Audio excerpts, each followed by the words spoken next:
Douglas arrived back in time to see Flying Scotsman take his enthusiasts home. The Fat Controller said he had all been honoured, and thanked Flying Scotsman and his owner for their help. "Please tell everyone," he went on, "that whatever happens elsewhere, steam will still be at work here. We shall be glad to welcome all who want to see and travel behind real engines." This announcement was greeted with cheers, and Flying Scotsman departed to the strains of "Will Ye No Come Back Again," led, as one might expect, by Donald and Douglas.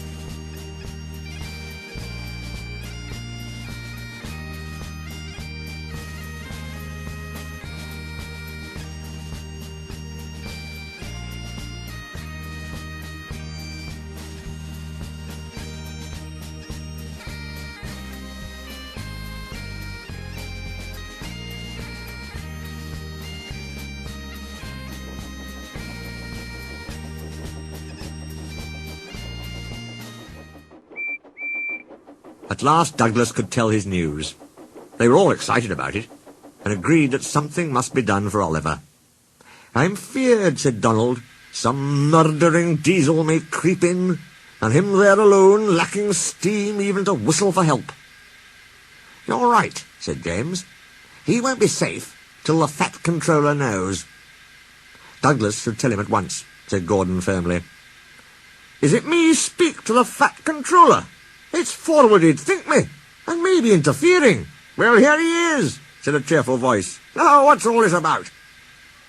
Duck broke the awkward silence. "Beg pardon, sir, but we do need another engine." "I agree, Duck. That is why I am giving 7101 another chance." Their faces showed such dismay that the Fat Controller had difficulty with his own. "Sir," ventured Gordon at last, "we had hoped for a real engine." "They," said the Fat Controller gravely, "are rare, and unless one escapes, there's little hope." "But, sir," burst out Donald, "one has." "And thanks to Douglas, is now at our works," announced the Fat Controller. "Sir," gasped Douglas, "is there anything you don't know?" "More than you think," he laughed. "Oliver's crew told me all you did, Douglas. Och, sir, you couldna see a braw wee engine, and him in trouble, and no do a wheel's turn. More than a wheel's turn, I fancy.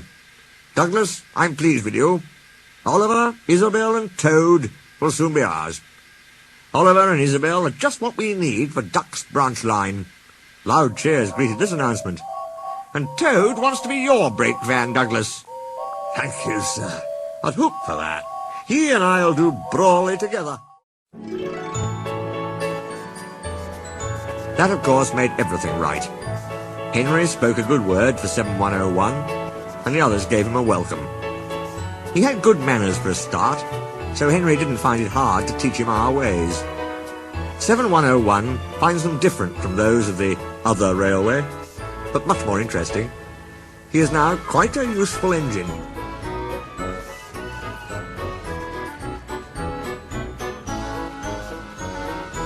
They teased him at first because of his growls. They said he was like a bear.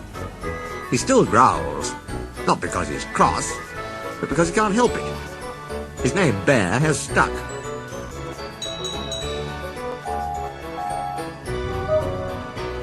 He likes it. "It's nicer than just a number," he says. "Having a name means that you really belong."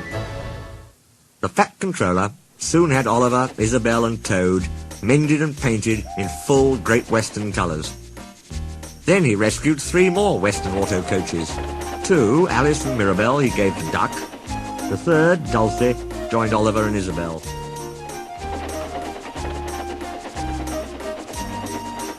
Duck and Oliver are happy on their branch line. It runs along the coast to the small railway. "We reopen branches," they boast. They're very proud of this indeed. The others laughed at first and called their branch the Little Western. Duck and Oliver were delighted, and now no one ever thinks of calling it anything else.